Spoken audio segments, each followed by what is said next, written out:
दोस्तों, बहुत समय पहले की बात है। किसी नगर में एक भिखारी रहता था। सुबह होते ही वो अपना चौका और कमंडल तैयार करता तथा निकल पड़ता।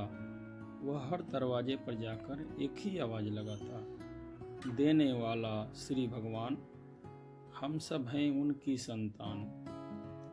भिखारी का नाम था कृपाल। उसे जो कुछ भी मिल जाता वह उसी से संतुष्ट हो जाता। उसका एक मित्र जगन्नाथ भी भीख मांगता था। वह दरवाजे पर जाकर हाँक लगाता, देने वाले हैं महाराज, यही दिलवाएगा भोजन आज। कृपाल और जगन्नाथ भीख मांगने के लिए राजा के महल में भी जाते थे। राजा प्रायः दोनों की आवाज़ सुनता था।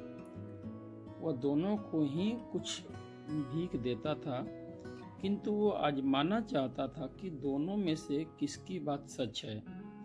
इंसान को सब कुछ देना भगवान के हाथ में है या महाराज के हाथ में है। एक दिन महाराज ने एक तकरीब निकाली। उन्होंने एक बड़ा सा पपीता लिया, उसका एक टुकड़ा काटकर उसके भीतर सोने के सिक्के भर दिए, टुकड़े को ज्यों का त्यों जोड़ दिया। तभी कृपाल भीख मांगने आ पहुंचा। राजा उसे दाल चावल दिलवाकर विदा किया। जगन्नाथ खंजरी बजाता आया और हाँक लगाई, देने वाले हैं महाराज, यही दिलवाएगा भोजन आज। महाराज ने सिक्कों से भरा हुआ वह पपीता उसके हवाले कर दिया। जगन्नाथ ने वह पपीता 2 आने में एक सब्जी वाले को दुकान पे बेच दिया। मिले हुए पैसों से उसने भोजन का जुगाड़ कर लिया तथा पपीता इसके किस काम का आता। थोड़ी देर बाद कृपाल सब्जी वाले की दुकान से आगे निकला। उसने मीठी आवाज़ लगाई, अपनी बात दोहराई। सब्जी वाले ने वो पपीता उसे दे दिया। कृपाल उसे दुआएं देते हुए घर लौट आया।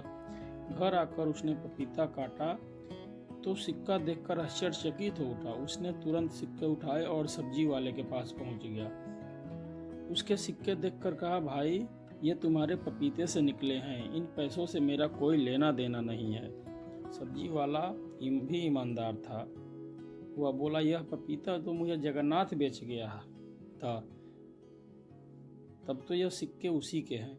जगन्नाथ ने सिक्के देखकर कहा, ये तो महाराज के हैं, वह पपीता मुझे भीख में वहीं से मिला था।